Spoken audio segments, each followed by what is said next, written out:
À notre segment Actualité municipale, on reçoit cette semaine encore une fois Camilla Rodriguez, CA. Bonjour Camilla. Bonjour. Cette semaine, on commence avec une action citoyenne qui a porté fruit dans Annecy, Cartierville et Anjou.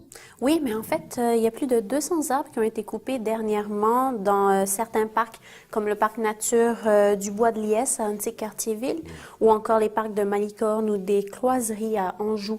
Donc, ces arbres ont été abattus par Hydro-Québec parce que la Société d'État considérait que la proximité des arbres avec les lignes de transport d'électricité pouvait causer des pannes ou encore des incendies. Donc, c'est vraiment pour des causes de sécurité que ces arbres-là ont dû être coupés.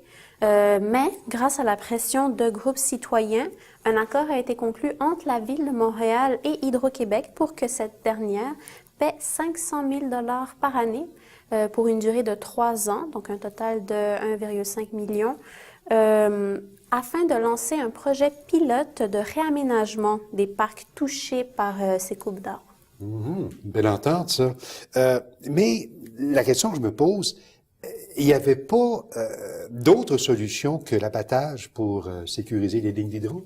Mais plusieurs citoyens avaient proposé qu'on s'en tienne seulement à un élagage, donc orienté ou limité le développement d'un arbre, mais cette solution-là n'a pas été retenue par Hydro-Québec parce qu'il faut savoir aussi que ces arbres-là, surtout dans les parcs nature, c'est l'habitat naturel de plusieurs animaux, puis on parle même d'arbres aussi qui avaient une 50aine d'années parfois, donc c'est vraiment dommage.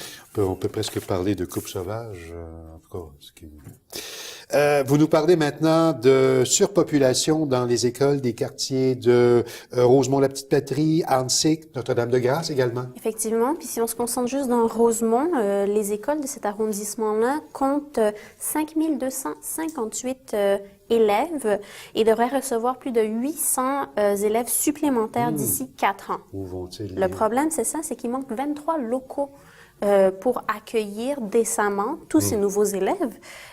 Pour le moment, il n'y a que des solutions à court terme qui ont été trouvées. Donc, on a mis des unités préfabriquées dans la cour de certaines écoles pour qu'il y ait des classes qui soient là, temporaires, bien sûr. Il y a Jean-Denis Dufort, qui est commissaire scolaire de Rosemont, qui a souligné que chaque espace est utilisé dans les écoles, que c'est vraiment pas la faute. Les écoles ont fait qu'est-ce qu'elles pouvaient faire, puis qu'il y a même des bibliothèques qui ont dû être fermées parce qu'on devait utiliser leurs locaux, des bibliothèques dans les écoles, parce qu'on devait utiliser leurs locaux pour les étudiants. Donc, c'est à ce point-là.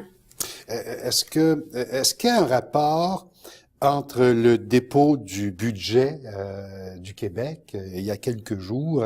Est-ce qu'on peut placer ça dans ce contexte?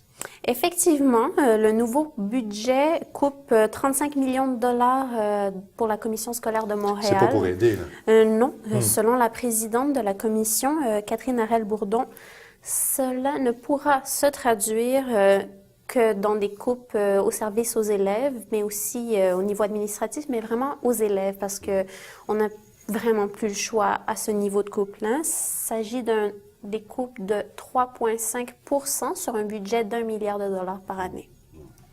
Camilla Rodriguez, CA, merci beaucoup. Merci. On se retrouve la semaine prochaine.